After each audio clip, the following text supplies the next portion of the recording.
Welcome to Nightmare Archives, where stories don't end, they linger. About 70% of you who watch haven't subscribed yet.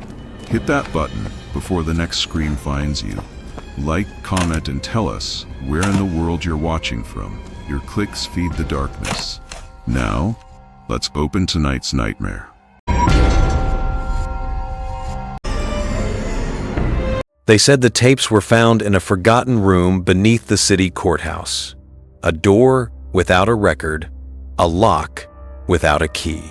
For 50 years, no one had spoken the phrase, stamped across the cardboard box. The lost witnesses, restricted evidence, 1,973. It was meant to stay buried. But nothing stays buried in Hollows Bend. The technician who found it wasn't even supposed to be there. His name was Elias Rowe, a night worker, hired to digitize decades of decaying police archives before they turned to dust. The job was simple: label, scan, upload. No questions, no curiosity. Yet curiosity has teeth. It gnaws at the edge of every silence until the silence gives way. Elias slit the tape seal, lifted the lid, and smelled damp soil. Not dust, not mildew, soil. As if the box had been buried, not stored. Inside, 12 audio reels, each marked with a date and a single name. Each name crossed out in red ink. When he threaded the first reel through the player, the machine stuttered. A soft electric wheeze, and then a voice. Female, trembling, mid-40 seconds maybe. They told me not to follow the lights. I followed the crying instead. I thought it was a child. The sound warped, the reel juddered. We never left the forest. Then, silence. A heavy, breathing silence. Elias removed his headphones, heart pounding. The meters still moved, faint, rhythmic. He realized what he was hearing wasn't tape hiss. It was breathing. Someone on the other end of a 50-year-old recording, still breathing. He played the next reel. Another voice, this one male. The trees watched the trial. They know what we said. They said we were free. But the forest, it doesn't forget witnesses. One by one, he played them. 12 witnesses, 12 confessions, all ending with that same phrase, "We never left the forest." Elias sent a single email to the Hollows Bend PD Archives Department. Found old evidence. Possible relevant case files. He attached one audio sample. It reached Detective Maeve Harlow the next morning. Maeve was already awake. Sleep had become an optional ritual since her uncle's disappearance. Samuel Harlow, the investigator who vanished into Hollows Bend Forest 40 years ago. The name haunted the family like an echo they couldn't silence. When she opened the email and pressed play, her pulse slowed, her breath caught. It wasn't the voice on the tape that froze her, it was the background. She recognized it. The faint clicking, the steady, rhythmic sway of branches in wind. Her uncle had once described that exact sound in his final field notes. The forest breathes differently when it listens. The metadata showed something impossible. The reel had been recorded on July 18th, 2013, decades after the archive room was sealed. Maeve contacted Elias. No reply. By the time she reached the courthouse basement, his workstation was cold. The reels sat neatly stacked in their box again, every one of them. Except one. The 12th reel was gone. The janitor swore no one had entered since sunrise. The security footage glitched at 3:12 a.m. and returned at 3:13, a single missing minute. In that minute, Elias Rowe simply ceased to exist. Maeve drove north, following the coordinates in the reel metadata. A remote patch of woodland outside Hollows Bend, closed to the public for ecological restoration. The forest waited for her like an open wound. She parked near the old ranger station, now a skeleton of rotted boards and moss. Her flashlight beam caught faded lettering on a wooden sign. Hollows Bend Research Reserve. Witness Program. Beneath the lettering, carved deep into the wood by a knife, "We never left." It began as an investigation. It would become a reckoning. Maeve didn't know that by pressing play on that first reel, she had already joined the archive. The forest had heard her name, and the forest never forgets its witnesses. There is a kind of silence that does not wait for sound. It feels older than breath, older than words, something that existed before listening itself.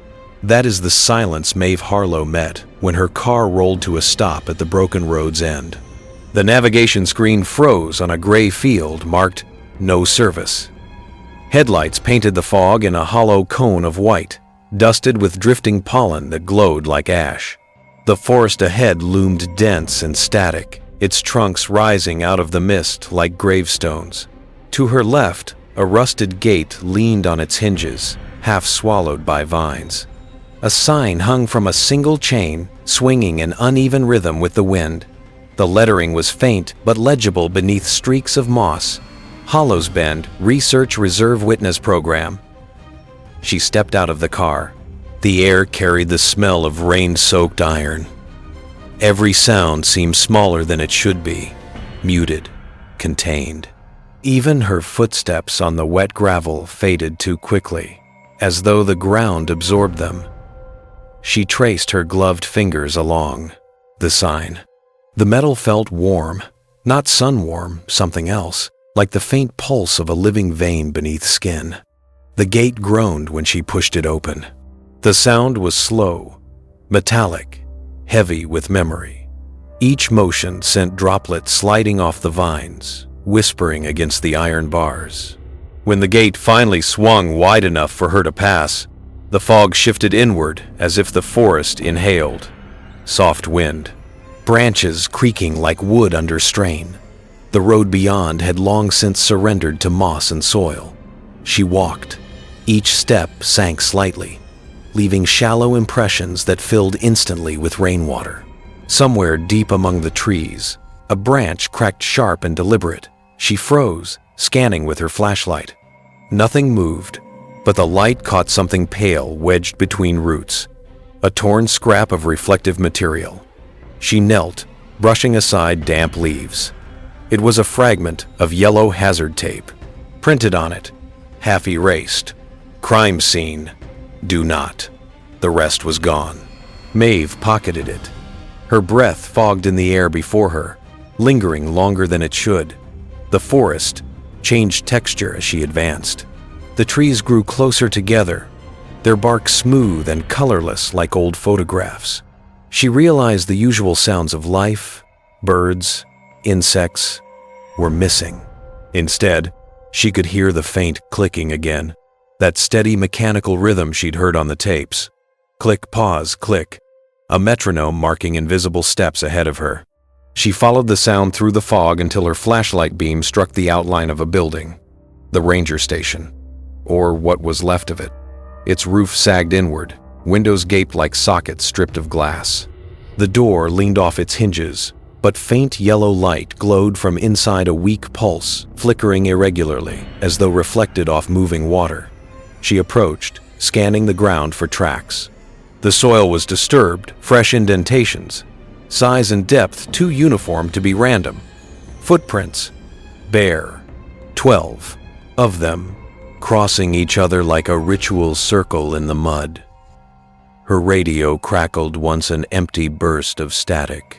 Then a voice, fractured by distance. "Detective Harlow, recording begins." The transmission collapsed into static again. She gripped the radio, whispered, "Who is this?" No reply. Only the forest breathing. Distant thunder. A crow's single call fades quickly into the distance. Maeve stepped onto the porch.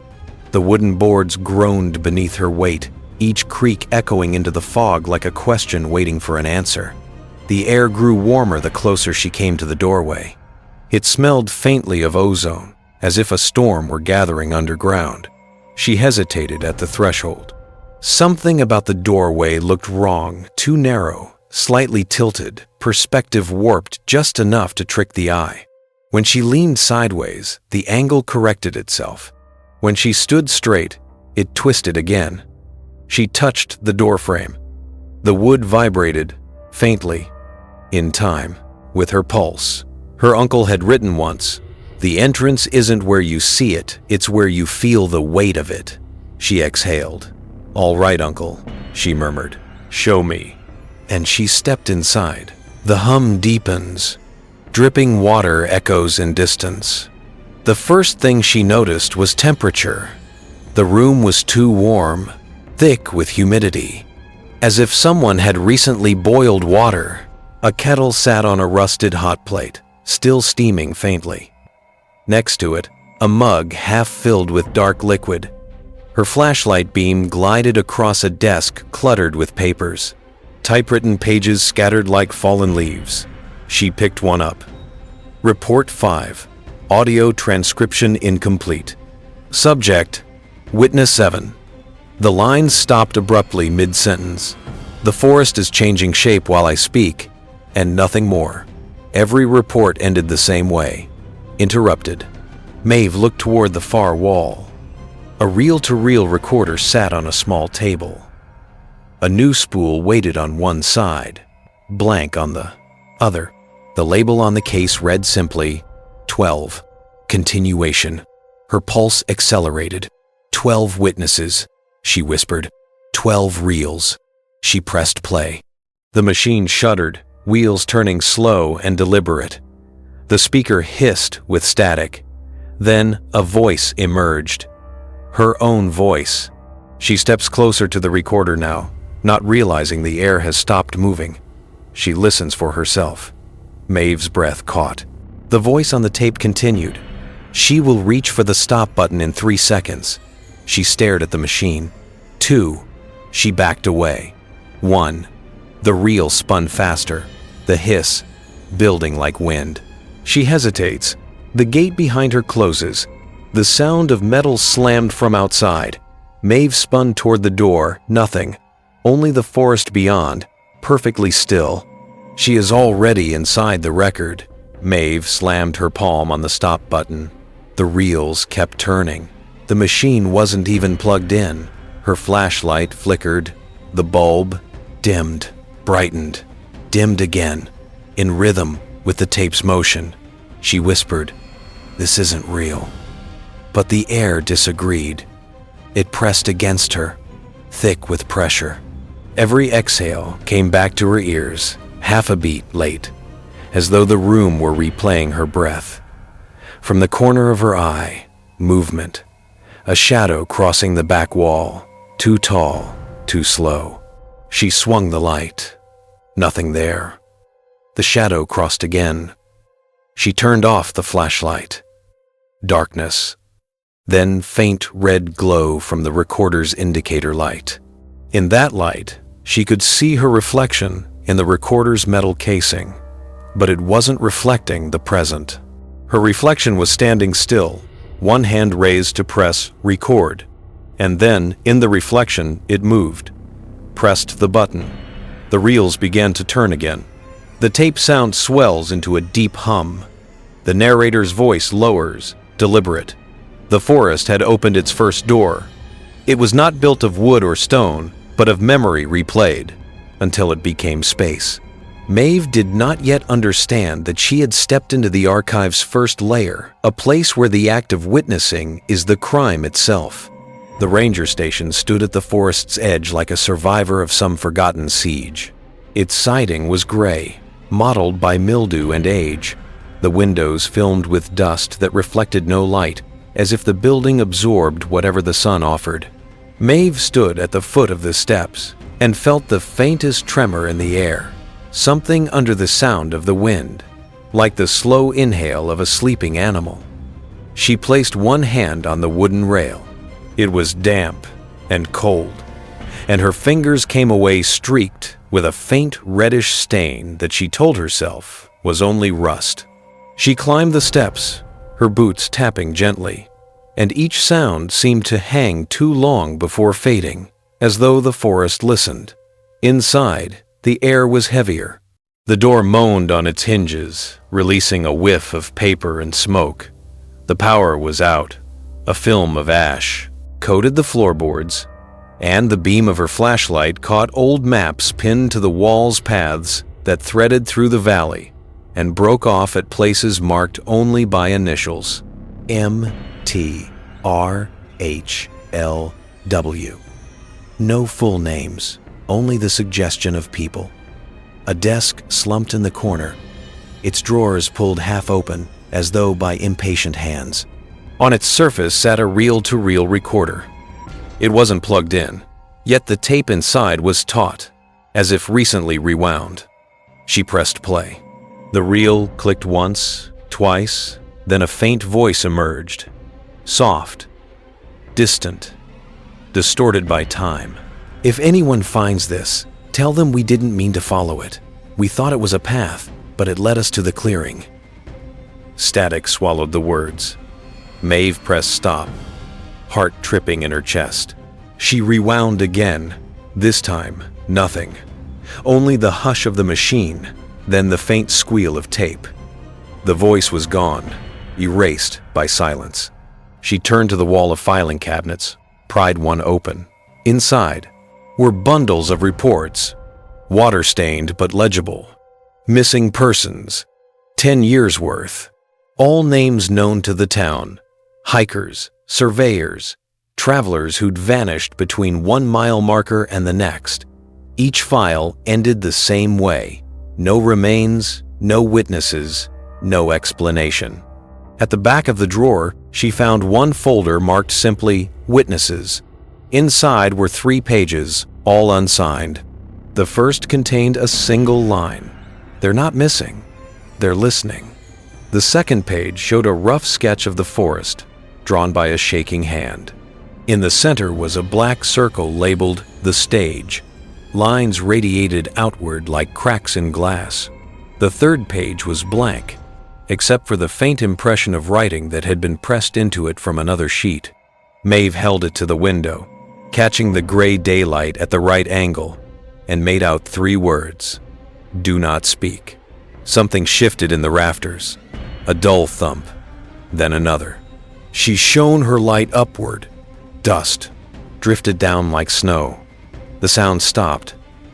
When she lowered the beam, a second chair, one that had been tucked beneath the desk, now stood at the room's center. It faced her. Maeve stepped back. Her heartbeat slowed, then steadied. The forest wind gusted outside, rattling the window panes, and for a moment she thought she saw movement beyond the glass, a figure crossing from one tree to another, pale and still. But when she blinked, the figure was gone. She collected the folder and slipped it into her pack. She told herself she'd return to the car, file a report, call for backup, but the longer she stood there, the more she felt that leaving was no longer her decision. The air itself seemed to lean toward her, waiting. She looked once more at the maps on the wall. Each line, the old paths and patrol routes, seemed to converge toward one point deep in the valley. The same place marked The Stage. Beneath that, someone had written a single word in red pencil: rehearsal. Maeve turned off the recorder, left the door ajar, and stepped into the gray light outside. The wind had died completely. Even the birds were silent. Her car waited at the end of the path, but her eyes drifted instead to the tree line where the shadows were thickest. There was something about that word, rehearsal, that clung to her mind like the echo of a dream. She followed the overgrown trail a few yards in, listening to the crunch of her boots. The scent of pine and damp soil filled her lungs. The deeper she walked, the more the forest changed. The trunks seemed closer together. The ground underfoot softened, spongy with decay. Her flashlight beam caught fragments of wooden planks buried in the moss steps of an old stage platform, half consumed by roots. She stopped. The air felt heavier again. Beneath the layers of forest noise, wind, Insects, the creak of trees. There was something else. A low murmur, steady and rhythmic, like the hum of distant voices, reciting in unison. The sound came from ahead, where the ground dipped into shadow. She hesitated. Logic told her to turn back, to mark the spot and call for help. But logic had no weight here. She stepped forward until the sound grew clearer.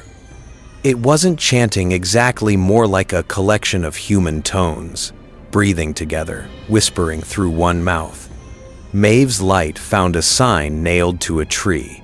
The wood was warped, letters almost erased, but she could still make them out. The Witness Grove. Speak softly.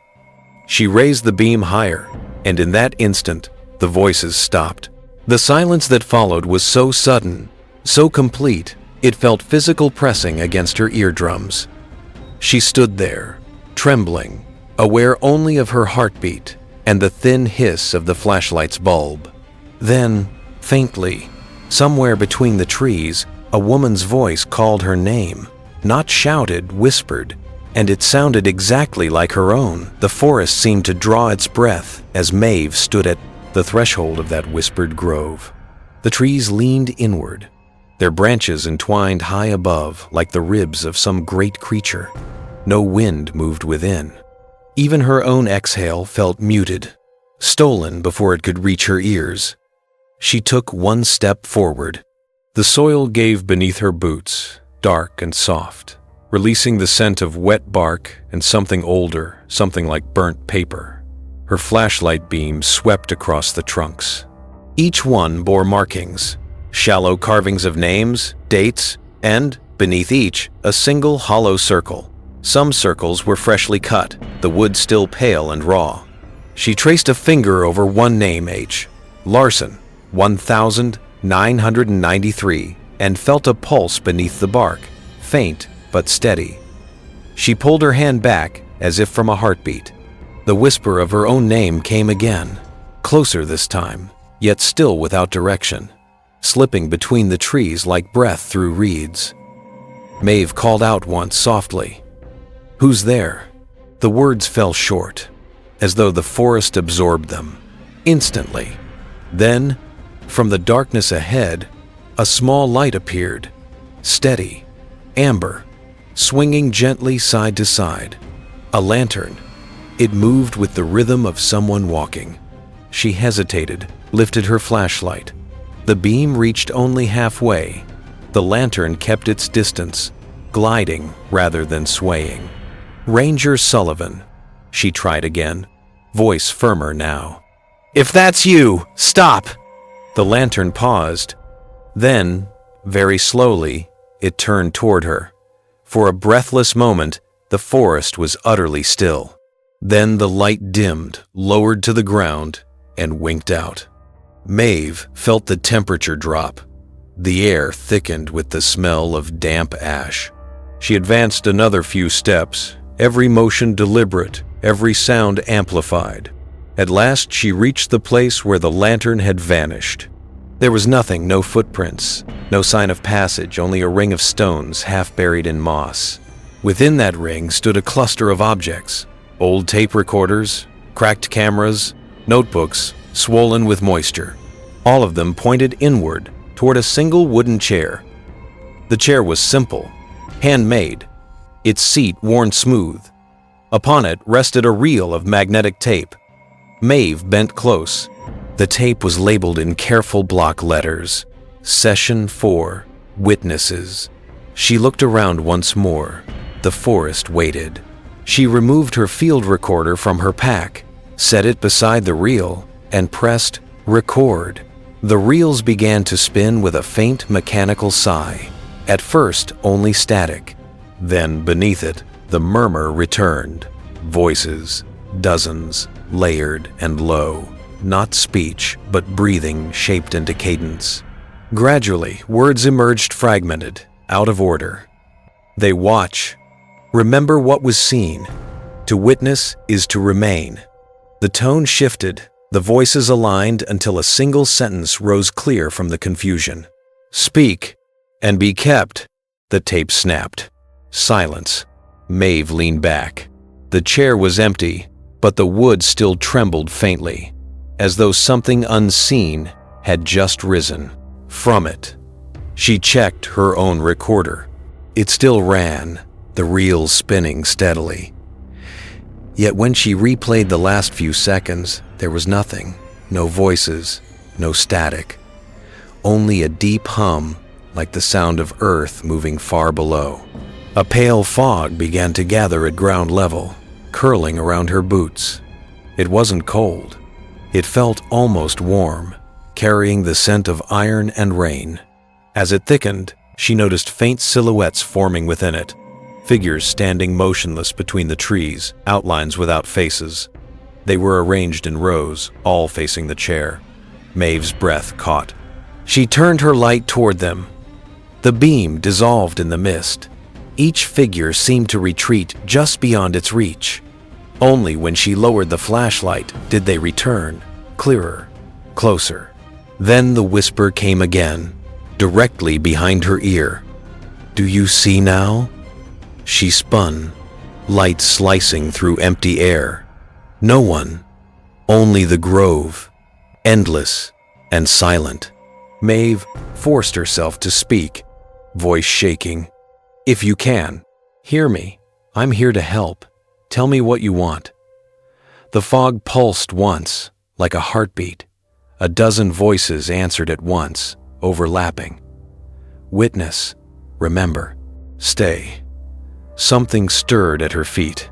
The soil moved, swelling like breath. She stepped back, and the ground split slightly, revealing the edge of another tape reel buried beneath the moss. She knelt, brushed the dirt away, lifted it carefully. This one had no label.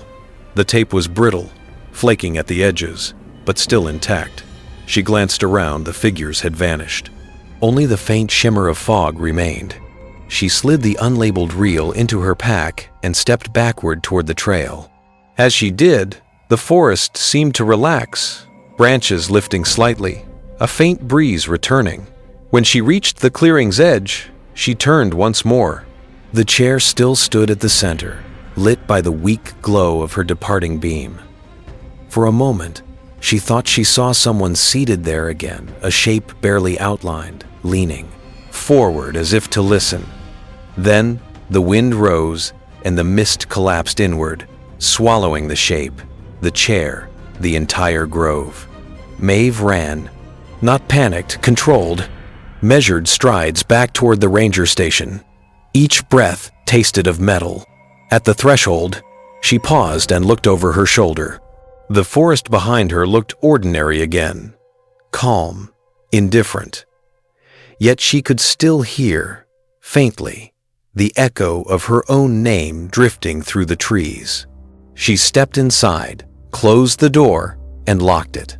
Her hands shook as she placed the new reel beside the first on the desk. The recorder light blinked once, ready. Maeve sat, drew a slow breath, and pressed play. Night folded itself around the ranger station like a second skin. The rain softened, becoming a distant, breathless tapping against the roof. Maeve stood at the center of the room, still gripping the doorknob, listening for something she could not name. The recorder was silent now. The lantern glowed steadily.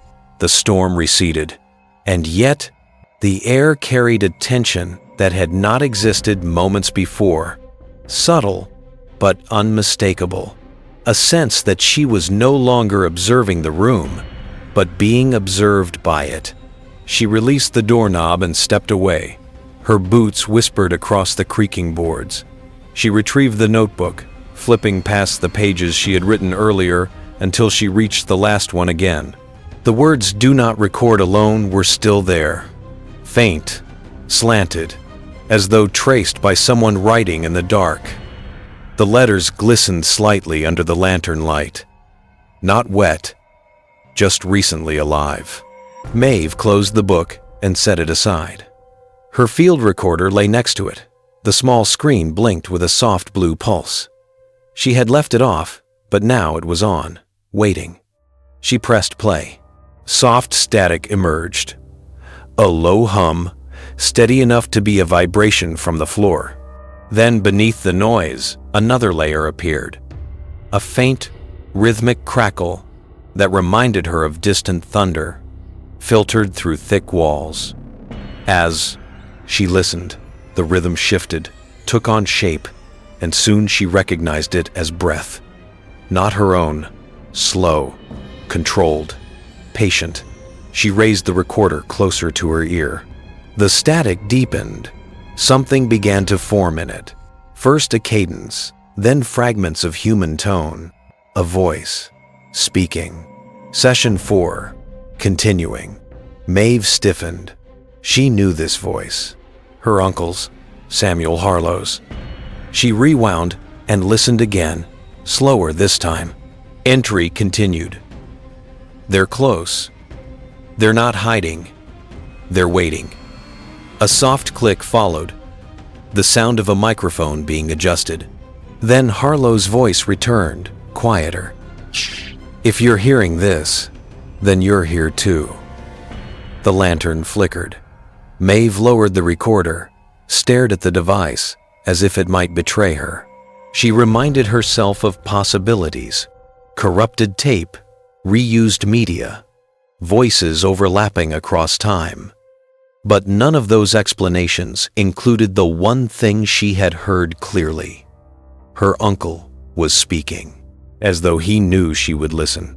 Static filled the room again, swelling until it drowned out her thoughts. She set the recorder down. The hum lingered, even after she clicked the device off. She stepped toward the window, lifted the blinds just an inch. The forest beyond was almost still. Rain clung to branches like dew. Mist hovered close to the ground. But as she watched, she noticed something odd.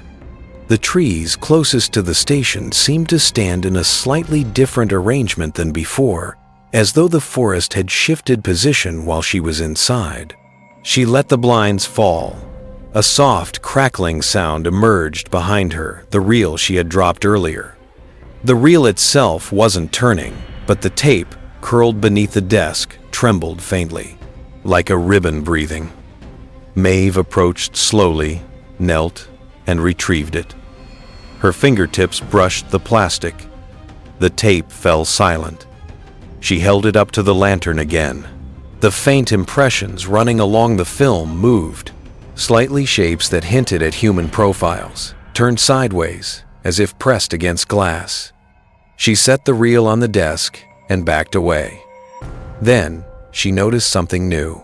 On the wall near the desk, where dust had collected in uneven layers, fresh lines appeared. Horizontal smears, vertical streaks. They weren't random. They formed letters. Listen.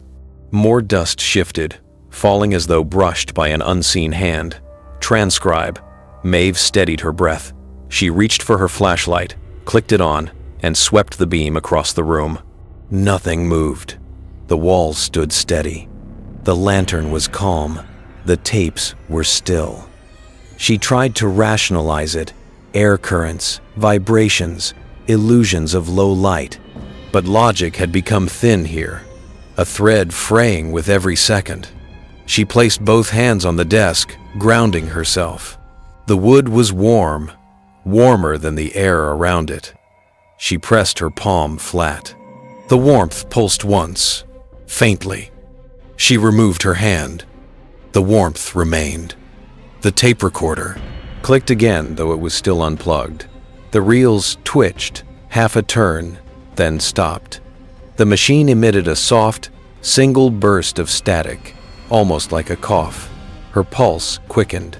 She stepped forward, listening. The machine clicked again. The Maeve. Her name, spoken in a whisper so low, it might have been wind, but wind would not know her name. She didn't move. The station held its breath with her. Again the whisper, Maeve, come back. The voice was familiar, but wrong, a distorted echo of her own. She lifted the recorder with shaking hands and played the last track again. Only static, no voice, no name. The whisper had not come from the device. It had come from the room. The lantern dimmed again. Shadows pooled in the corners, stretching toward her like ink sliding across a page. Maeve stepped back, heart pounding, flashlight beam trembling across the walls. For a moment, she believed she saw someone standing in the far corner. A faint outline, shoulders hunched, head bowed. She held her breath. The outline did not move, but as soon as her flashlight swept across it, the corner was empty. The light trembled in measured beats, 3 short flashes, a pause, then 2 longer ones. Maeve watched in stillness, her eyes half closed, as though by narrowing her gaze she could decode the pattern faster. The lantern wasn't burning erratically. It was pulsing with intent. 3 short, pause, 2 long, 3 short, pause, 2 long. A repetition that felt almost human in its persistence. Morse, perhaps. Her uncle had been trained in field communication. The thought pierced through her fear like a needle. She counted the intervals, repeated them under her breath, and recognized the structure. S.H. Samuel Harlow. The lantern flickered once more, then steadied, as if acknowledging she had understood.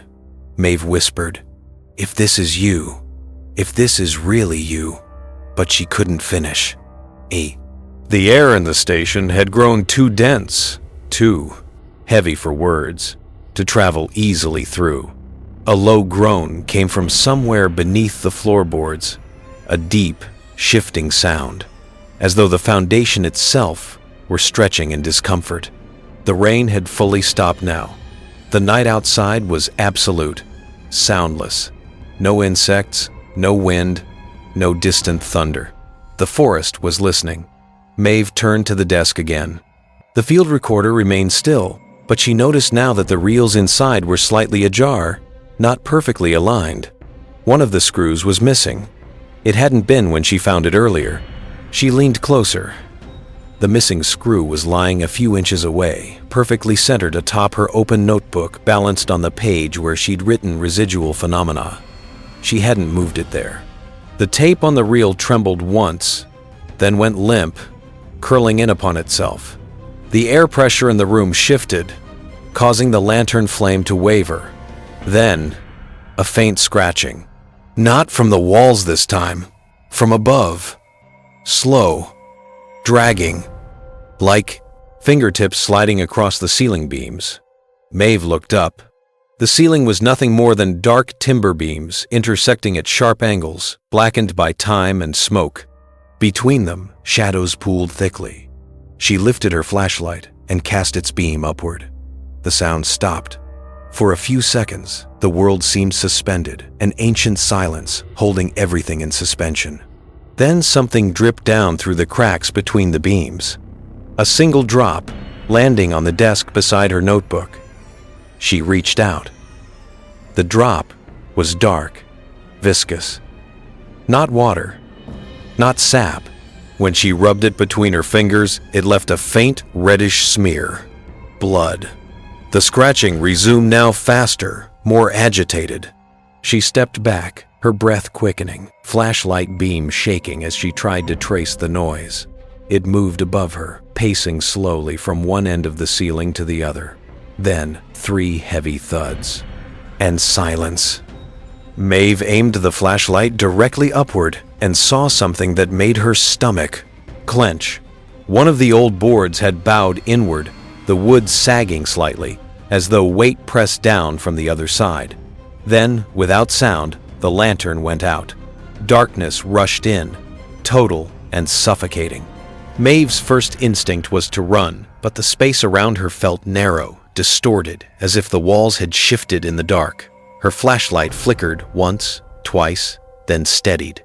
The beam revealed the board again, still bowed, still trembling. The air smelled faintly of iron and ash. She whispered, "If you can hear me, show me." The board gave a soft groan. Then, impossibly, the faint outline of a hand pressed against it from above. Just for an instant, a palm, 5 thin fingers, pressing down through the wood as though the surface were thin glass. Then it was gone. The silence that followed was immense. Maeve stood unmoving for several seconds, her heartbeat loud in her ears. She wanted to believe it was exhaustion, sensory distortion, the mind projecting meaning where there was none. But something in her, the part of her that had followed these rumors all her life, knew better. She lifted the lantern, relit it, and set it back on the desk. Its flame steadied again, dim but deliberate.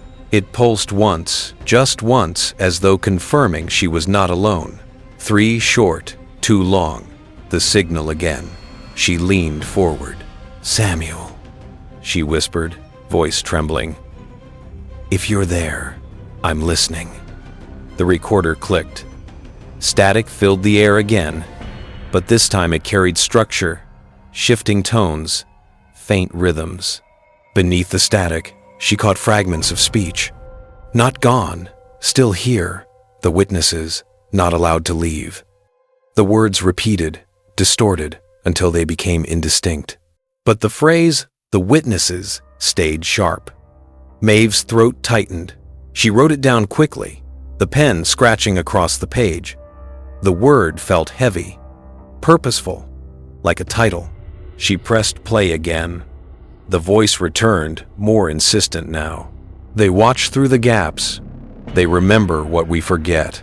The lantern dimmed. The shadows along the walls began to stretch again, lengthening into human shapes that leaned inward, faceless and still. Maeve froze, every instinct screaming to run. But she didn't. She couldn't. Something in her, the investigator, the seeker, needed to understand. She whispered, "Who are the witnesses?" The voice on the recorder hissed, distorted almost beyond comprehension. Then one phrase came through, quiet and clear. "Those who saw what was buried and kept looking." The lantern flickered violently. The walls shuddered. The air grew so dense, it seemed to press against her skin. She could feel the pulse of something ancient and patient in the foundation beneath her boots, a rhythm that did not belong to the earth. Then, the recorder fell silent again. Maeve exhaled, trembling. She looked at the notebook. The ink on the page where she'd written the witnesses was still wet, though she had written it several minutes ago. It bled slowly into the paper, spreading like a wound. And as it spread, new words appeared beneath it, as if written by an invisible hand. "You are one now." Maeve staggered back, the lantern quivering in her grip. The shadows withdrew into the walls again. The air cleared, but the message remained, black and pulsing on the page. She whispered, almost to herself, "No, not yet." Outside, somewhere in the trees, a low sound answered her half sigh, half breath. And from far away, deep in the forest, another lantern flickered in response. The walls groaned softly, as if exhaling. The lantern brightened again. Maeve closed her eyes, steadied herself. She refused to be pushed into panic. She opened her eyes and reached for her pack, pulling out a fresh notepad. If the station wanted to distort her memory, she would record everything before it could slip away. She wrote, "Voice on tape resembling Samuel Harlow. Tape auto-activates. Room responding. Possible residual phenomena?" Her pen hesitated. She nearly wrote intelligent phenomena, but stopped herself. She wasn't ready to give the forest that much credit. The recorder clicked once more. Softer this time, almost polite. Maeve glanced at it. The reels didn't move, but the static inside the machine seemed to breathe. She whispered, steady, controlled, "Who is here with me?" Silence. Then, from somewhere behind her, something answered in a voice made of breath and static. "Witness, Maeve turned slowly. The room was empty, but the air had changed, heavy, listening. And the lantern began to flicker again, this time in a deliberate pattern, almost like a signal. The door resisted her hand, as though the wood itself did not wish to open. When it finally gave, the sound of the hinges was swallowed by a fog so thick it seemed to breathe. The air outside was pale and silent, the world reduced to layers of gray that rolled like slow smoke through the trees. Maeve stepped into it, lantern held low. The beam stretched only a few paces ahead before dissolving, leaving everything else shapeless. Her boots sank into wet leaves. Each step was muffled, absorbed by a forest that felt padded in secrecy. The second lantern, its pulse faint and patient, glimmered far ahead, blinking through the mist like a watchful eye. Every few seconds it disappeared, then returned in the same rhythm as before. 3 short, 2 long. It waited, never hurrying, never moving away completely. She followed. The ranger station faded behind her until even its silhouette vanished. The forest closed in, trunks tall as cathedral pillars, their bark black with rain. Beneath them, thin roots threaded the soil like veins. Somewhere unseen, water dripped in a slow metronome that measured her fear. She thought of her uncle's last report, his voice brittle on the old tape. The forest hides its witnesses well. When you find one, listen. But don't answer. Now, with each pulse of the distant lantern, she wondered what answering truly meant. The ground began to slope downward. Mist gathered more densely between the trees, pooling like breath around her knees. She brushed her hand against one of the trunks and felt grooves carved into it, lines arranged in deliberate patterns. She raised the lantern closer. They were marks, not random scratches. Names, half erased by moss, half swallowed by age. A column of carved names climbed the trunk. E. Harlow, Jonas Reed, Marta Kincaid, and more beneath them, fading into the bark. Each name had been struck through by a single horizontal line. Maeve's own pulse stumbled, her uncle's name E. Harlow was near the top. She whispered, "You were here." The forest did not answer. A gust of wind stirred, bringing the scent of soil and iron. Somewhere above, branches creaked under invisible weight. The second lantern blinked again, closer now, perhaps 50 yards ahead. It no longer seemed hung from a branch, but hovering, suspended in the fog itself. Maeve tightened her grip on her own light and moved faster.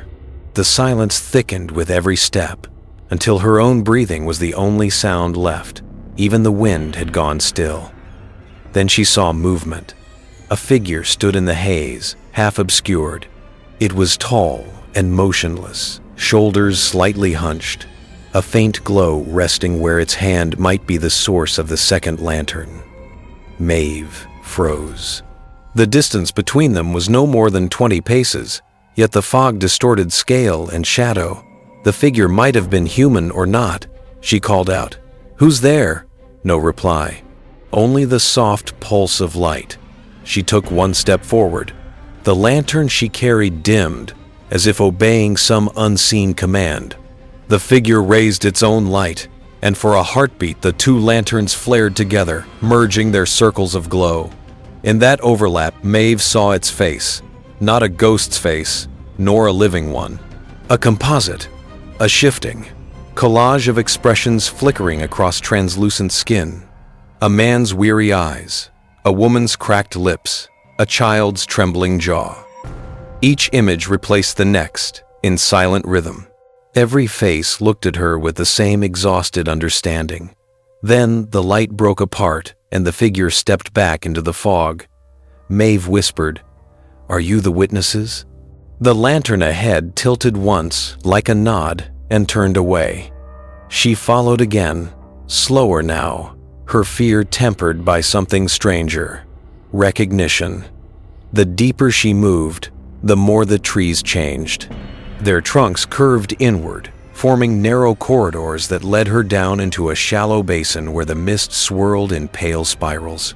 In the center stood a ring of stone markers, bold, uninscribed, arranged with purpose. At their core, the figure waited. The lantern hovered above the stones, its flame perfectly still. Maeve approached until she stood at the edge of the ring. The figure spoke at last, though its voice did not move the air. It was simply there, in her mind, threaded through thought and memory. They looked too long. They kept the forest's memory alive when the rest forgot. That is what a witness becomes. The light brightened, and the fog around the stones cleared enough to reveal shapes on the ground. Dozens of field recorders, cameras, notebooks, half buried and slick with moisture. Maeve knelt, brushing the nearest recorder clean. Her uncle's initials were scratched into the side. He listened, the voice said. He saw what was buried. He could not leave. She asked, "Where is he now?" The forest sighed, a long, low sound that seemed to come from every direction at once. The lantern above the stones flared white, revealing silhouettes around her. Figures standing just beyond the circle, blurred, silent, each holding a faint point of light. Witnesses. Their shapes wavered like reflections on deep water.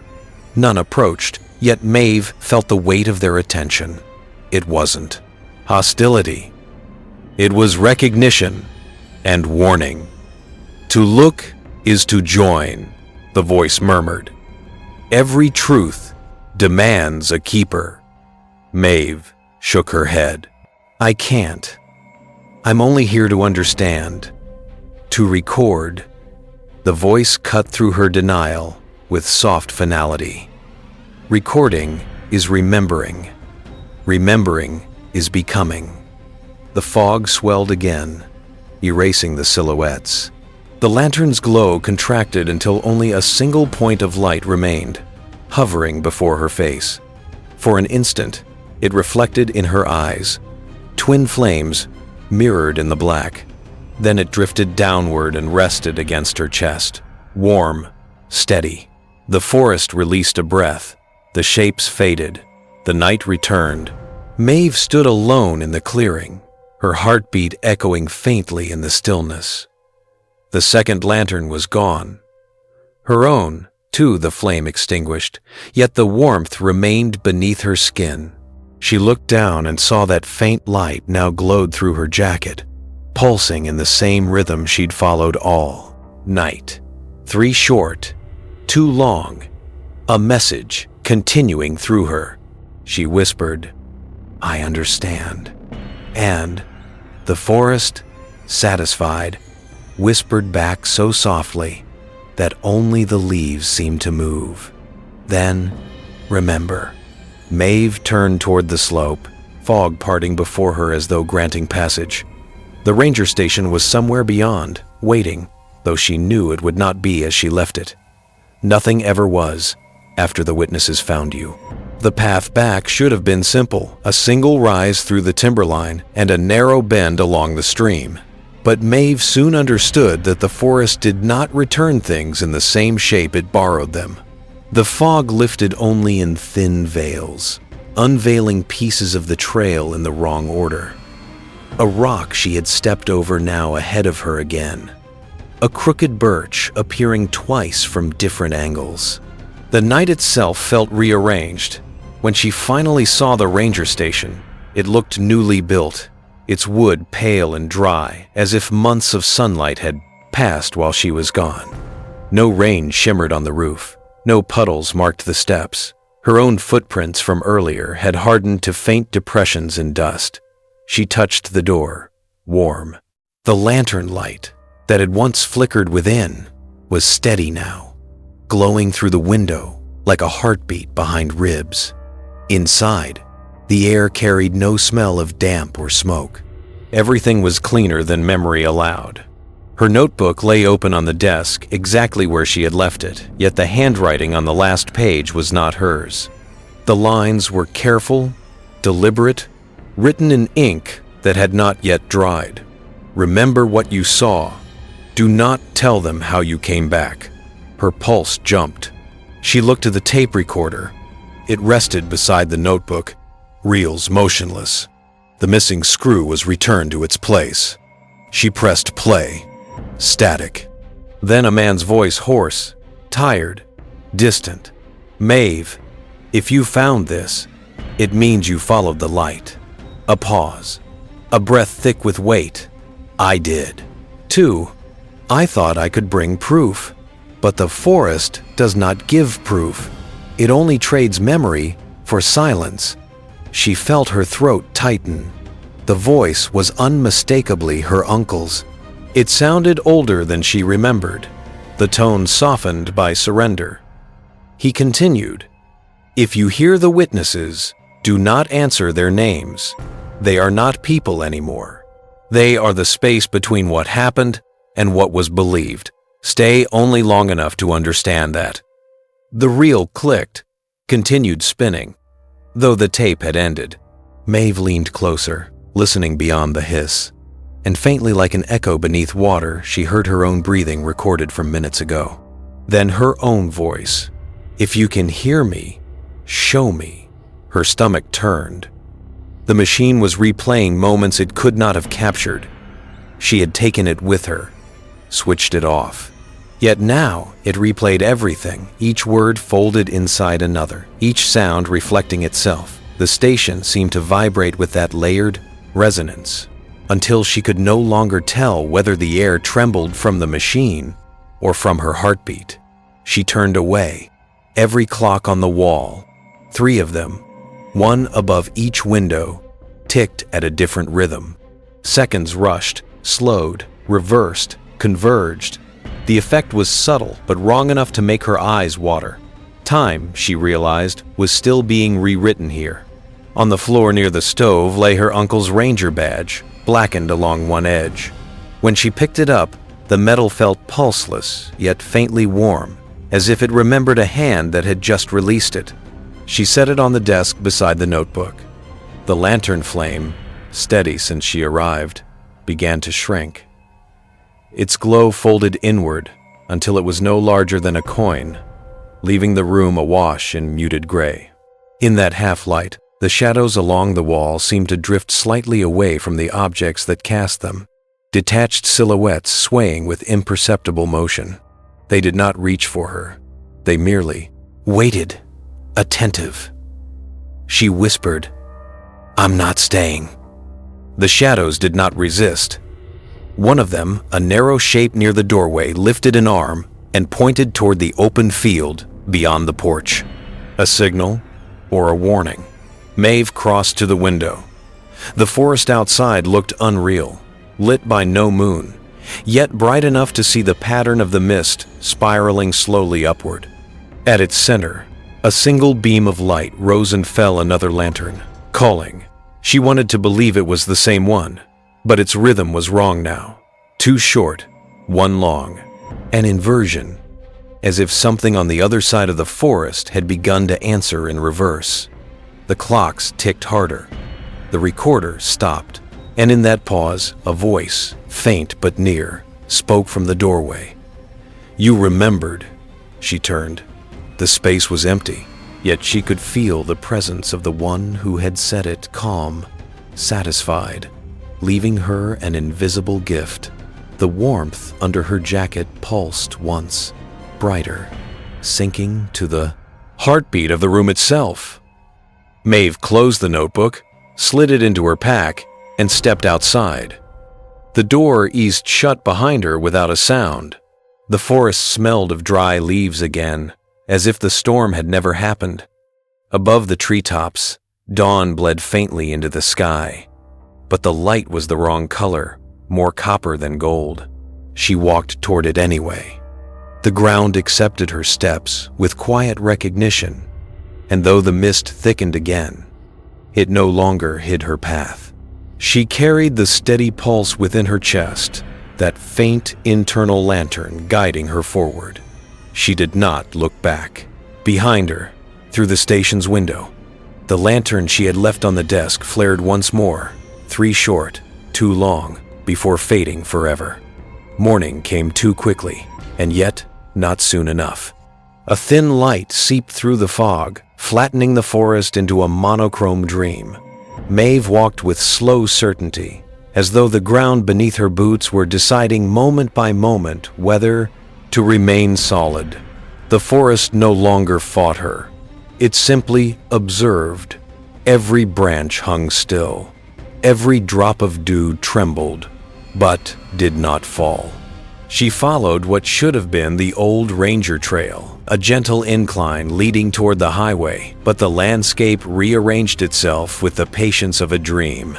Familiar stumps appeared in unfamiliar places. A boulder she had once used as a marker now sat on the wrong side of the path. The more she looked for proof of direction, the more it dissolved. She stopped. The sound of running water called faintly from ahead. A stream. She remembered crossing one the day she arrived, narrow and bright. She followed it now, pushing through tall ferns until the trees thinned.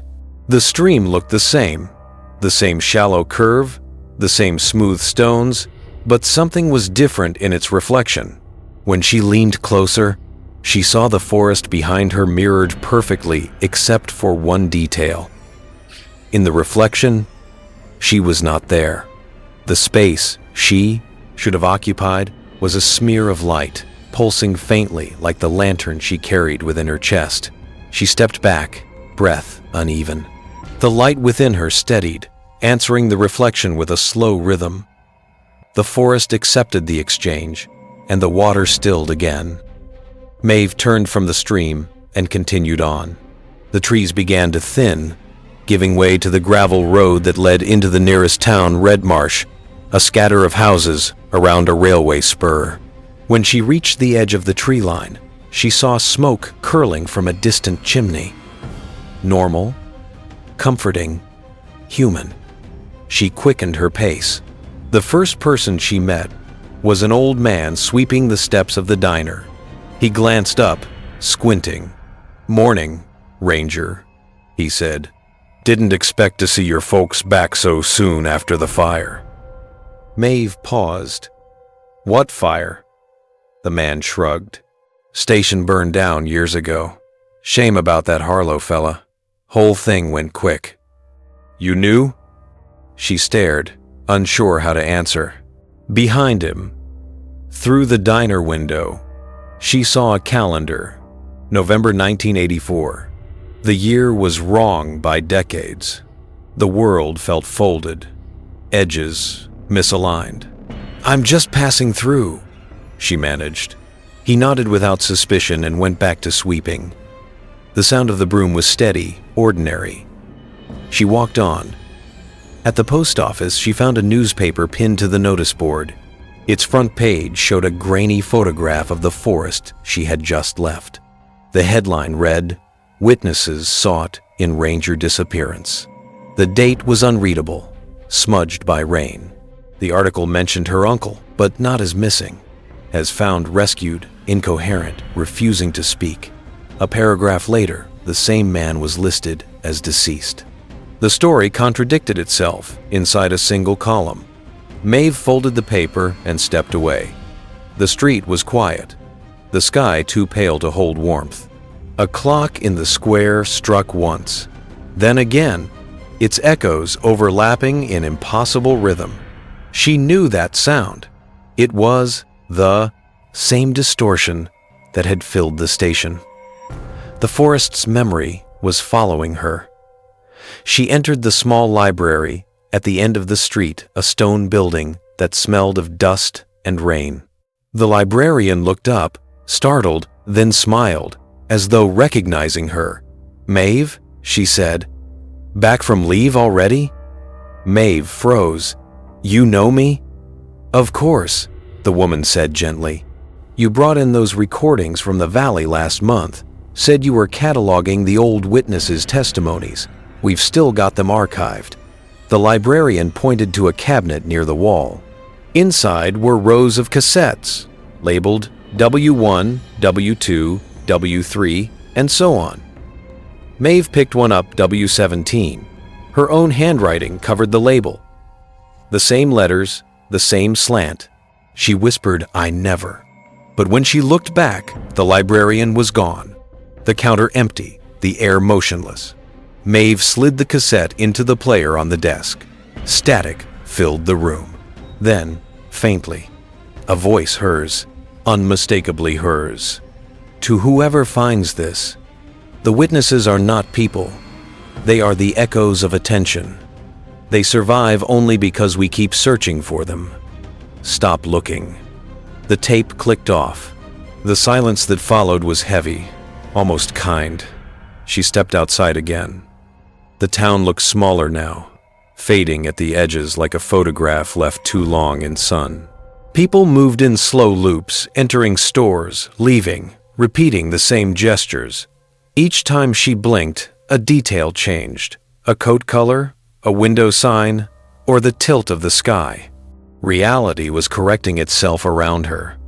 The light in her chest flared once, bright enough that she felt its warmth against her palm. She understood, dimly, that she could still return to the forest. That the witnesses might accept her fully if she stopped resisting. But she also remembered her uncle's final words. It only trades memory for silence. She looked back toward the tree line. The fog waited there, gentle, patient. The forest did not beckon. It merely existed, vast and remembering. Maeve whispered, "I'll remember," without staying. The fog shivered, as if in approval. The lantern's pulse slowed. She turned toward the road, following it until the trees were no longer visible. Behind her, the town faded into stillness, its clocks finally ticking in unison. In the distance, thunder rolled a low sound, familiar, like the turning of a reel. The wind carried a last whisper through the grass, not from any throat, but from the world itself. Those who saw what was buried and kept looking. Maeve did not look back. She kept walking until the sound was gone, until the daylight thinned into the color of memory. Somewhere far behind her, the forest closed its eyes and began to dream again. Weeks passed, or something that resembled weeks. Time had lost its edges. The forest, the town, and the hollow space between them blurred into a long, gray corridor of memory. Maeve lived in a borrowed apartment above a comment hardware shop in a different county, now near the coast, where fog came from the sea instead of the trees. It should have been different, but every morning the light still felt the same, muted, like a breath held too long.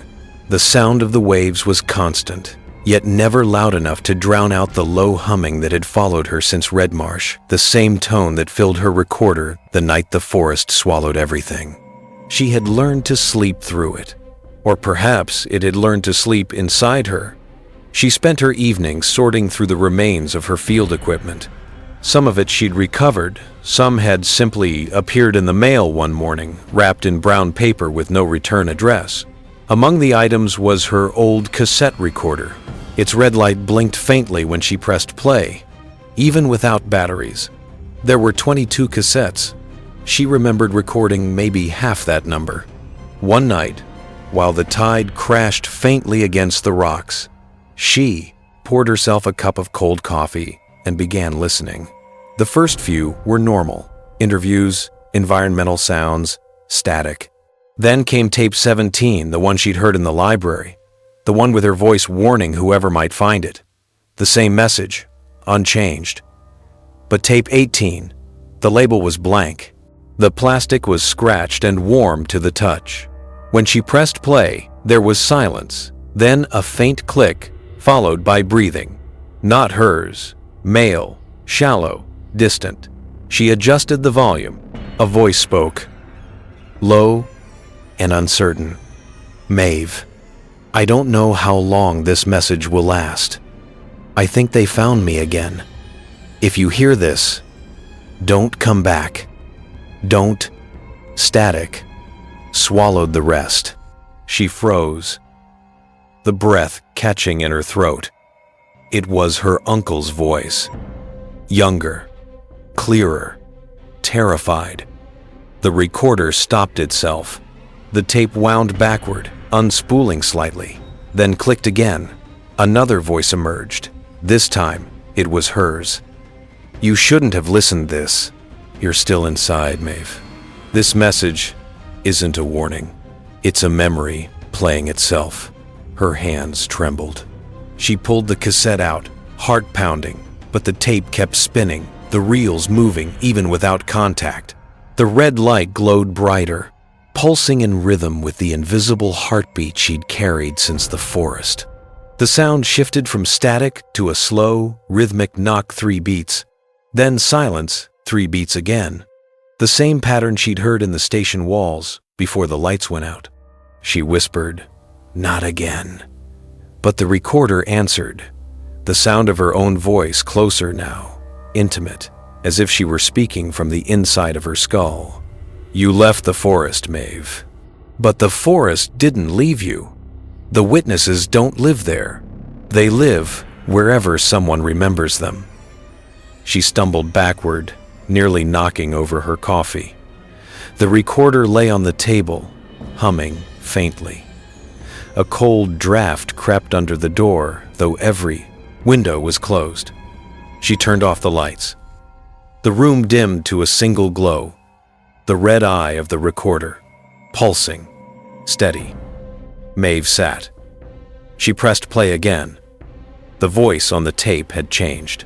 It was narrating her movements in real time. She sits. She listens. She believes the sound is contained in the tape. It is not. Maeve's mouth went dry. The tape clicked off again.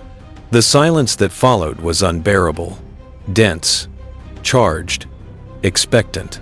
The waves outside crashed once, twice, and then there was only the faint rustle of something moving beyond the walls. She wanted to believe it was the wind, but she knew better. In the kitchen, the clock stopped ticking. She stood, went to the window. The ocean stretched endlessly, black under the moon. But the horizon was wrong, too close, too curved. The fog rising off the waves wasn't sea mist. It was smoke, forest smoke. And somewhere deep within that fog, she saw flickers of light, small and white like lanterns, moving in. Rhythm, searching. Maeve turned away. "No," she whispered, as if the word could seal reality back into place. But the recorder answered one last time. "The witnesses never meant to trap you. They only wanted someone to tell the story." She reached out, trembling, and pressed stop. The button sank easily, too easily, and her fingertip brushed something wet. The surface of the recorder was damp, slick with condensation or tears. She wasn't sure which. A low hum filled the apartment again, softer now, almost like breathing. Then, from outside, the sound of footsteps on gravel. She froze. The sound came closer. 1 step, 2, 3. Then, silence. A knock at the door, 3 beats. Then stillness. The same rhythm. The same pattern. Maeve didn't move. The recorder's light went out. The room plunged into dark. Only her breath existed. Then, faintly, through the wood of the door, "Maeve, you left the recording running." Her heart slammed against her ribs. The voice was hers. Perfectly hers. Calm, patient. The door handle turned once, twice, and then stopped. No entry, no breaking. Just the quiet patience of something waiting to be remembered. After a long minute, she turned on the lamp. The door was untouched. The recorder sat still, open. Its tape wound to the end. The reels no longer moved. She picked it up, staring into its plastic face, and whispered, "What do you want from me?" No answer, only her reflection warped in the glossy surface. But as she leaned closer, the reflection blinked, not in sync with her. The next morning, Maeve packed her things and drove inland. She didn't tell anyone where she was going. She left the recorder on the passenger seat, its red light flickering weakly. Somewhere between towns, the road split into two identical paths, one paved, one dirt. She took the dirt road without thinking. The trees grew thicker again, the air heavier. The sound of the ocean was gone. The hum returned. And then she realized she was back in the forest. The road behind her had vanished. Ahead, the fog waited, calm, endless. Maeve turned off the car, stepped out, and held the recorder up. It vibrated faintly in her hand. The light blinked one final time, then steadied. A voice familiar, exhausted, hers and not hers, whispered, "Welcome back, witness." She didn't scream. She didn't run. She just walked forward into the mist as the trees slowly began to whisper her name. Fog, thick enough to erase thought. Maeve walked through it without hesitation now. The fear that had once lived inside her had become something quieter, a steady pulse beneath her ribs, like a second heartbeat keeping time with the unseen. The forest accepted her return, with the stillness of something that had always expected her. The ground was soft, soaked with the kind of damp that held memory. Every step released faint echoes, voices, maybe wind, maybe names. It didn't matter anymore. She knew what this place was now. Not a location, not a curse, but an archive. A vault made of sound. The trees were its shelves, the mist, its walls, and the witnesses, those were the recordings. Fragments of lives too loud or too unfinished to fade completely. They waited to be heard. Not ghosts, not souls, just persistence, playing itself until someone pressed stop. Maeve reached the clearing where the ranger station had once stood.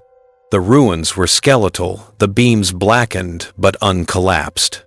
The sign was still there, half buried, Red Marsh Field Office. She knelt beside it, brushing away moss. Her own initials were carved faintly into the corner, Maeve H.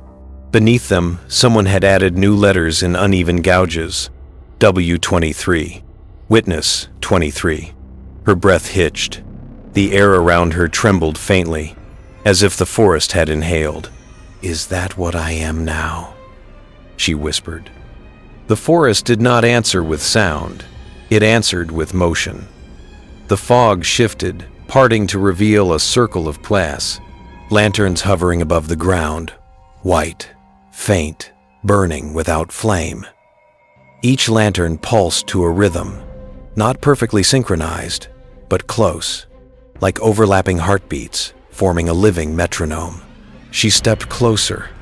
Within each light, she saw shapes, outlines, gestures, people. Dozens of them, all standing perfectly still. Some wore ranger uniforms, some coats, some the tattered remnants of ordinary life. All of them stared forward with hollow calm. And when they breathed, the sound was like tape unspooling. The hum rose, deep and resonant. It filled her lungs, her bones. The forest vibrated. One of the lanterns drifted forward, stopping a few feet from her. Inside it, she recognized her uncle's outline. His eyes were open, bright, seeing her, but not seeing her. "Uncle," she murmured. The outline tilted its head. Then it spoke, though the voice did not come from the shape, it came from everywhere at once, through the trees, the soil, her chest. "Maeve, the recordings end when they are heard, but you keep listening." She shook her head. "I didn't mean to. Meaning has nothing to do with it," the voice said gently. "The archive needs a caretaker. Someone who remembers without fearing. You came here for truth. Truth doesn't end. It repeats." The lantern flickered, its light dimming to a deep red, before brightening again. Around her, The other figures turned slightly, their faces all angled toward her now. The air buzzed with 100 faint whispers, overlapping until they formed a single word: stay. Maeve stepped back. The ground behind her cracked open like dry wood, revealing nothing, just sound. Not the roar of wind or earth, but the hiss of empty tape. The silence between words. She realized then that the witnesses weren't trapped voices. They were memories of silence, the last moments before every scream, every confession, every truth that had gone unheard. The forest wasn't haunted. It was full of unfinished sentences, and she had become one. The thought did not frighten her. It clarified her. Every echo she had chased, every mystery she had tried to document, they were just versions of herself, reaching backward through time, trying to be acknowledged. The tape recorder had only revealed what was already playing in her. She looked again at her uncle's form. "If I stay," she said quietly, "what happens?" The fog pulsed. His reply was immediate, unhesitating. "You will stop looking. You will start listening, and the silence will remember itself through you." Her chest ached with a strange kind of peace. For the first time in years, she felt no need to move, no instinct to escape. She knelt among the lanterns, setting the recorder on the soil. The red light blinked once. "I understand," she whispered, "but someone will come after me. Someone always does. Then you will be their voice," the forest said. The hum deepened, wrapping her in. Vibration. She closed her eyes. The world around her dissolved into sound.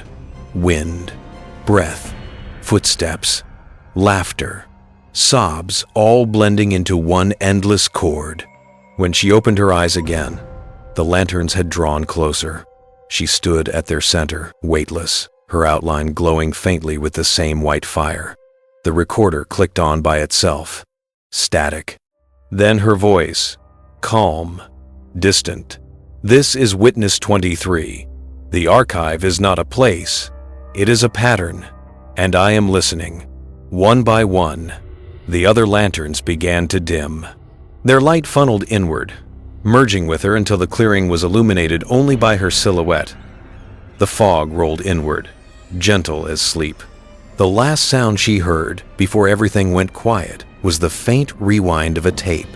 Somewhere far away, in an empty research office by the sea, a young intern sorting through forgotten evidence boxes stumbled upon a dusty recorder.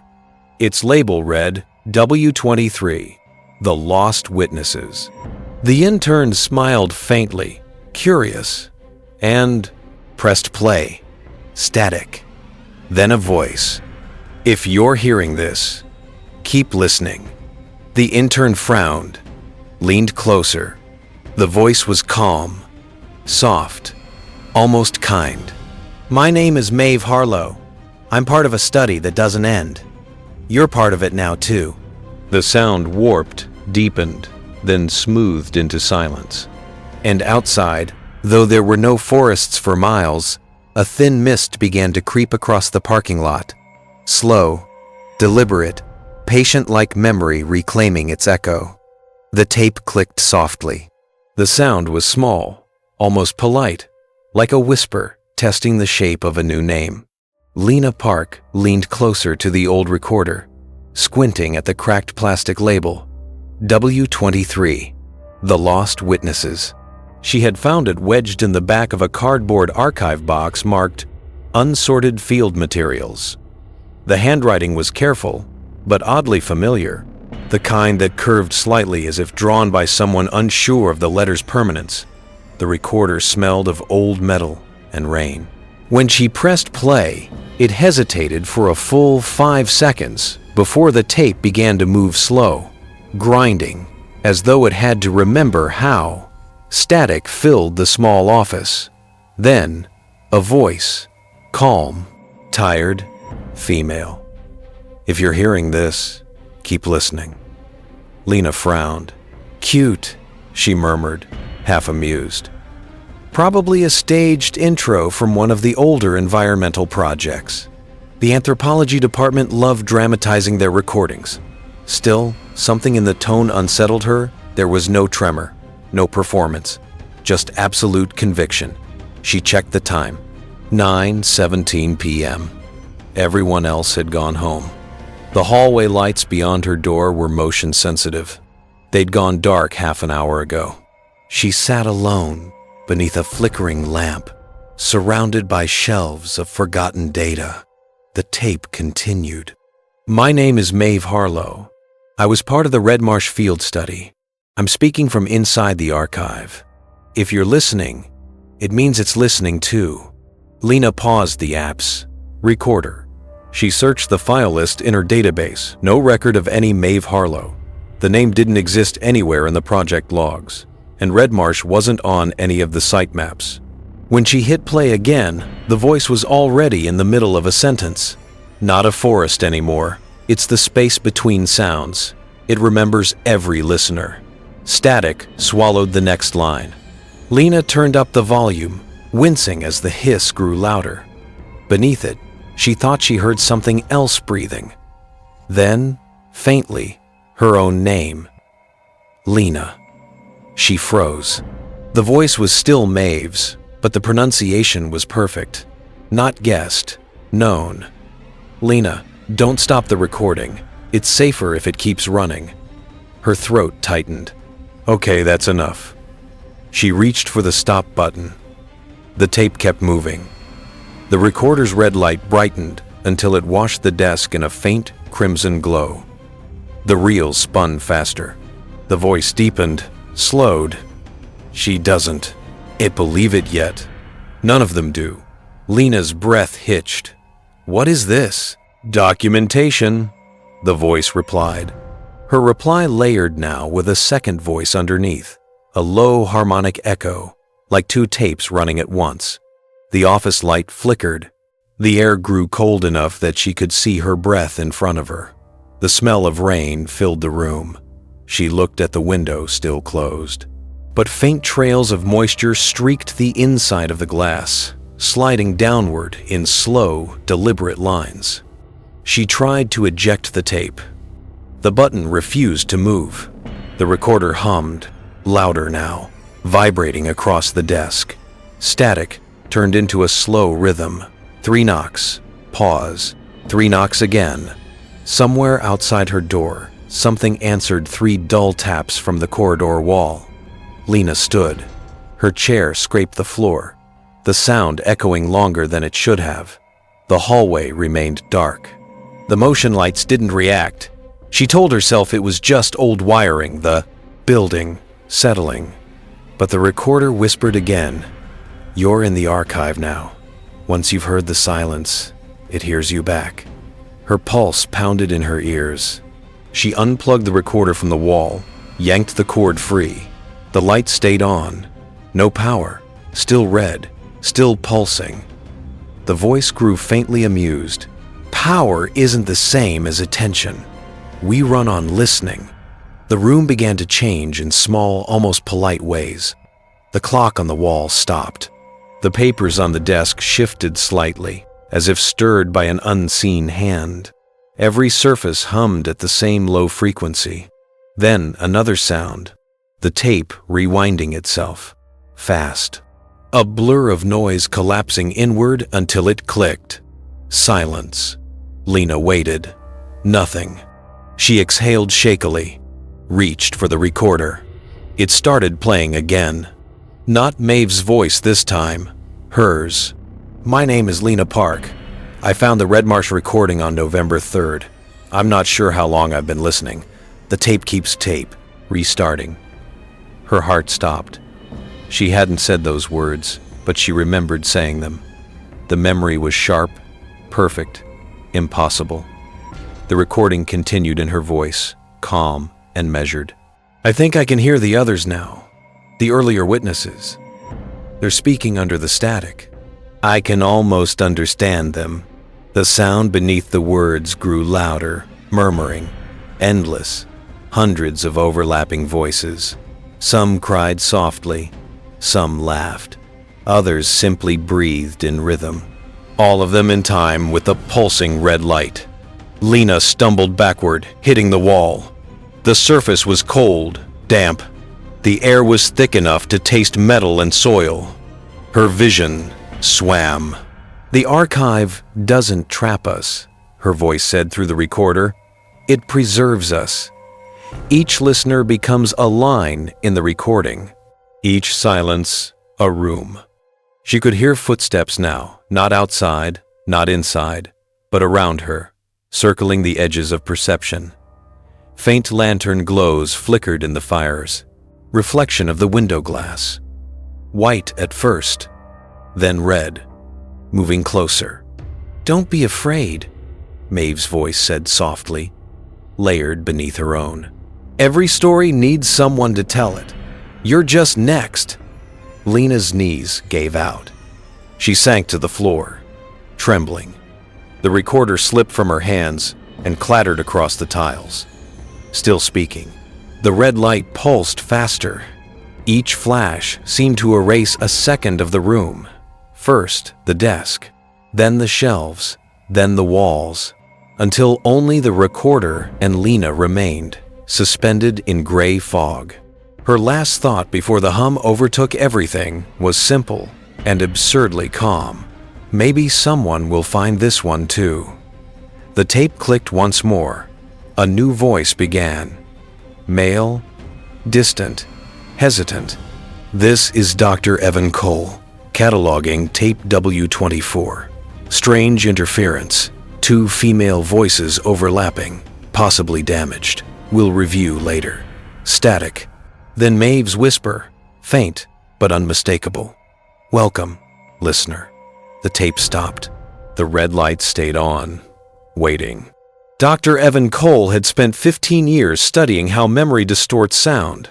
He believed every recording carried ghosts of its own making, not spirits, but errors. A voice repeated often enough began to reshape itself, compressing identity into resonance. That was what drew him to the W series tapes when they surfaced in the department archive. They arrived with no documentation, no donor record, just a note written in graphite across the lid. "Listen in the dark."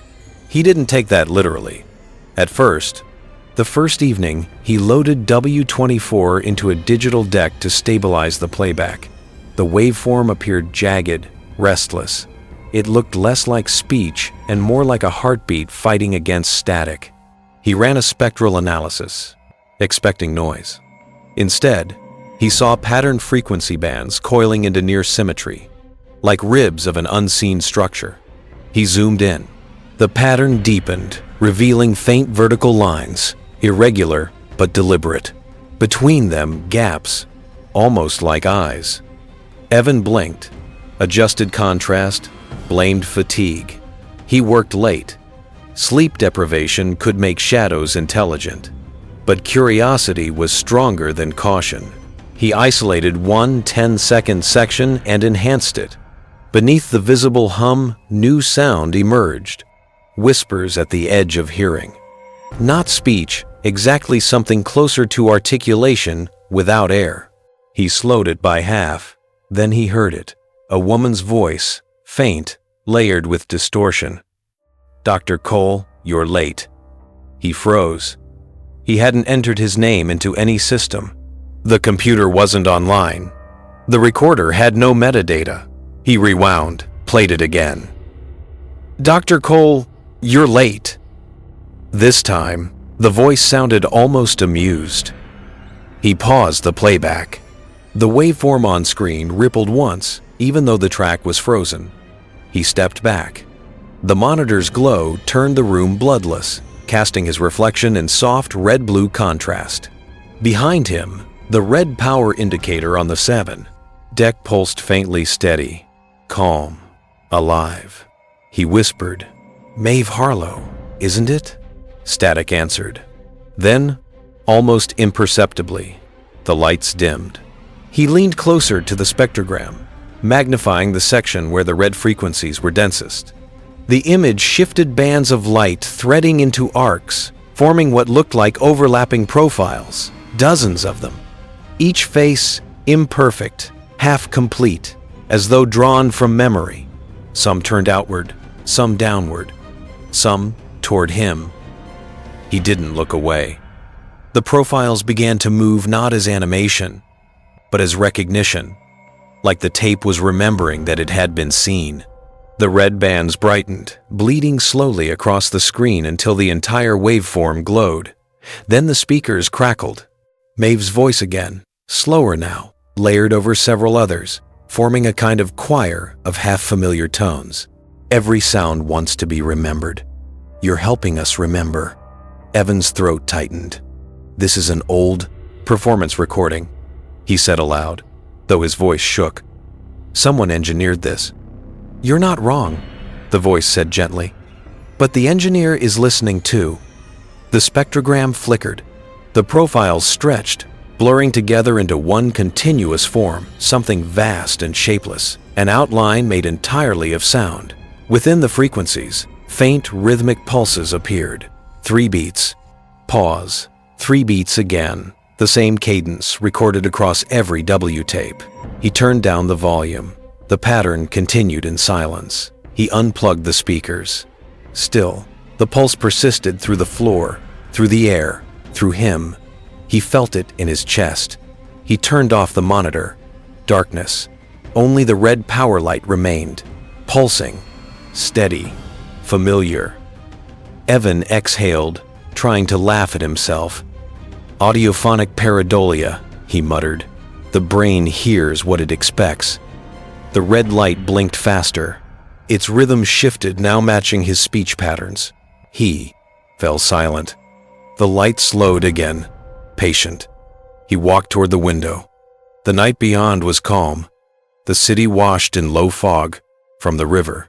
The reflection of the light behind him burned against the glass. A single red pulse against endless dark. Then, faintly, he saw something move inside the reflection. A figure standing just behind him. He turned. No one. Only the recorder. The red light blinked once, twice, then stayed on.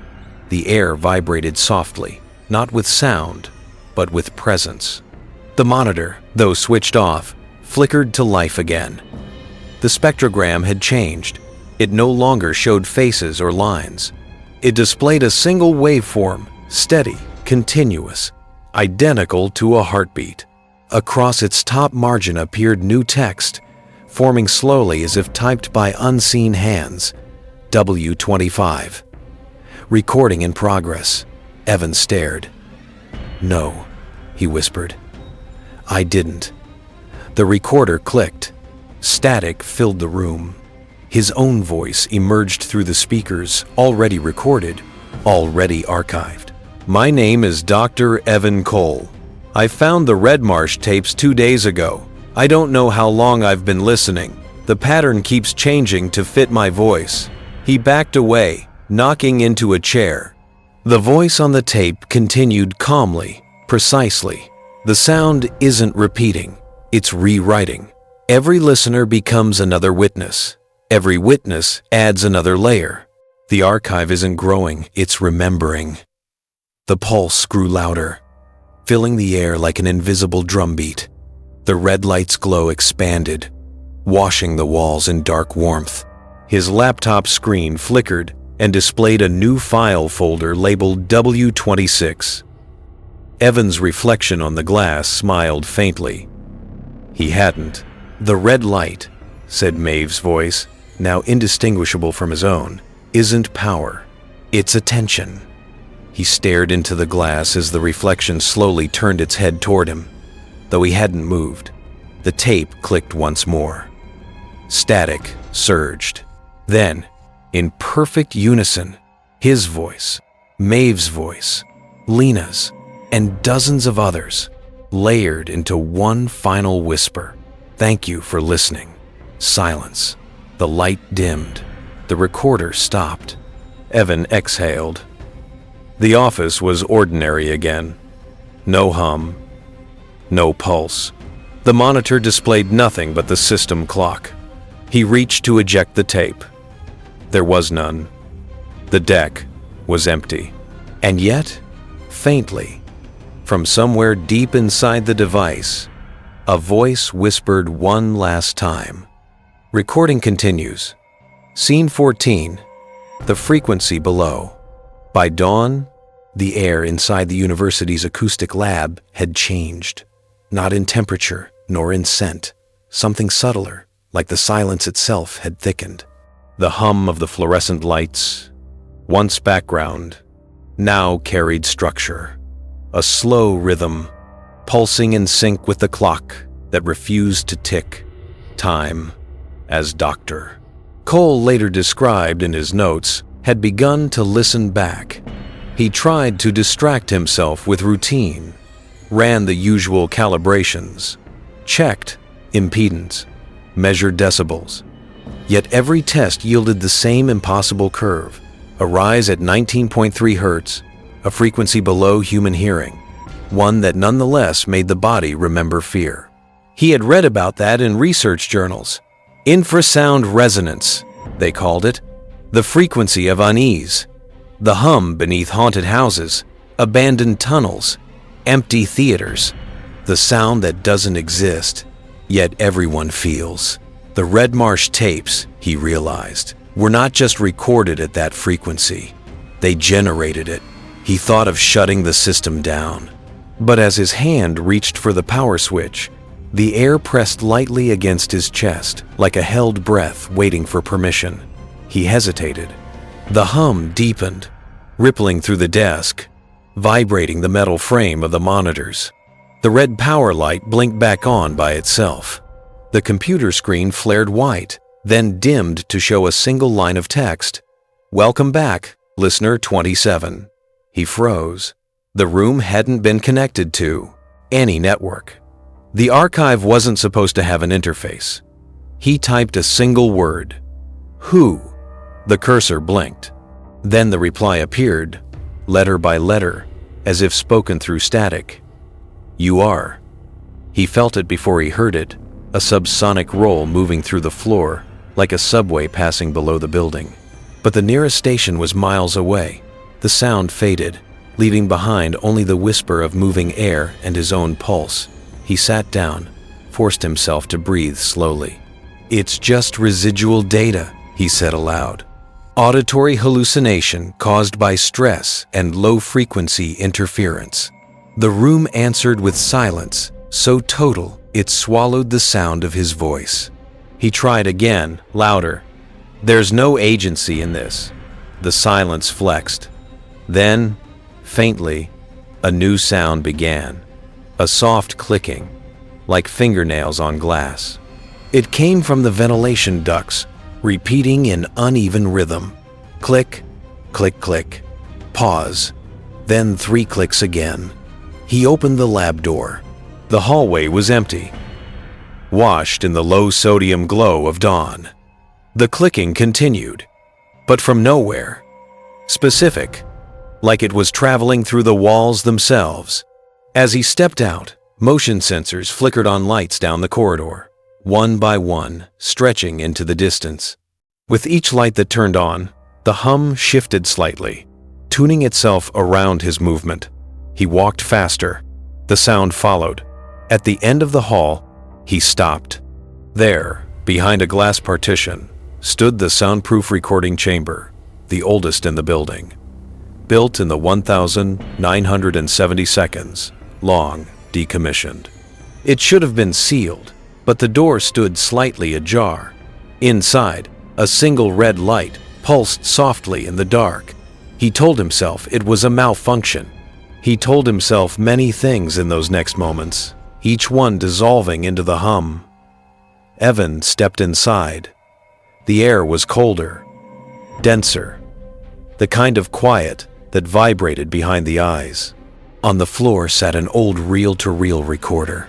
Its tape spun, slowly, though it wasn't plugged in. As he leaned closer, the reel stopped and the speakers breathed. Not played, breathed. A faint exhale, human but not localized. Then a voice his own emerged through the hiss, whispering something he hadn't said yet. You shouldn't have followed the sound. He staggered back. This isn't real. The reel spun again. His recorded voice laughed quietly. Reality is just the most persistent recording. He turned to leave, but the door had closed. Not locked, just closed, firmly, as though the air had thickened around it. Evan faced the tape once more. The reels now moved backward, unspooling sound into silence. The room dimmed as the red light faded to amber. The hum outside the chamber had vanished, but its afterimage remained inside him, an inaudible pressure just below consciousness. He sat down, against reason, against fear, against the tremor in his hands. He pressed the playback button. The hum returned, instantly, deeper, slower, merging with his heartbeat. A sound below sound. Beneath it, 1,000 whispers rose and fell, impossible to separate, like the ocean murmuring in a dream. He closed his eyes and saw them. Not faces, not figures, just outlines of motion, echoing through darkness. The lost witnesses, the listeners, the watchers. Each one suspended in that low-frequency space, weightless, waiting. They weren't asking for help. They were listening back. When he opened his eyes again, the reels had stopped. The red light blinked once, then held steady. He pressed stop. The silence that followed was not silence at all, it was expectation. He exhaled slowly and whispered, "If I don't listen, what happens?" The light dimmed. Then, faintly, the speaker sighed, almost tenderly, "Someone else will." And the hum began again, soft, endless, below everything. There are no logs after that night, no security footage, no network records, only sound. At first, it was subtle, the hum in the lab spreading outward like a tide. The janitor heard it in the vents. A student swore the photocopier whispered her name when it jammed. The radio in the cafeteria caught fragments of a broadcast no one could trace. A soft voice saying, "You are listening to yourself." Within a week, people stopped using the lower floors. The rooms felt too aware. Even silence seemed to breathe in rhythm. Dr. Evan Cole vanished soon after. Some said he resigned, others that he'd been reassigned to a remote research station. But those who listened closely, who stayed long enough in the building after dark, claimed they could still hear him, not in words, but in patterns. The way the elevator paused between floors, the way the air conditioning stuttered, as if catching breath. The recordings were locked away in Archive B, sealed under preservation order. Yet the hum persisted, moving like a faint pulse beneath the city. Engineers traced it to transformer faults. Physicists blamed resonance. But every test ended the same, that same impossible curve at 19.3 hertz. Sometimes, late at night, the security guards patrolling the basement hear a faint click from behind the locked door. Then a whisper, soft as dust. Listen. They never find a source. They never open the door. The last one who tried described hearing a voice just before the handle turned warm, his own voice, asking him to stop. No one knows how many of the Red Marsh tapes remain. No one wants to count. Because somewhere, the archive is still recording. Not with microphones, not with machines, with us. Every sigh that lingers too long in an empty room. Every echo that answers when no one spoke. Every faint hum that makes you pause, just for a second, before you turn out the light. That's how it begins. Not with a scream, not with a revelation, with the smallest sound possible, the one you almost didn't notice. So if, while you're listening, now, you hear something beneath this narration, a breath, a click, a pulse that isn't part of the story, don't rewind. Don't look for the source, because you're not supposed to. The sound remembers you when you do. And if, tomorrow, you walk into a quiet room and it feels like it's waiting, maybe it is. Because once you've listened, you belong to the archive too. The sound fades to static. Then, silence. Only the faintest pulse remains. End of The Lost Witnesses. You've been listening to Nightmare Archives. If your heart's still beating, don't forget to like, comment, and subscribe, because what you just heard was only one of many. There are darker trails still waiting to be uncovered. Sleep, if you can,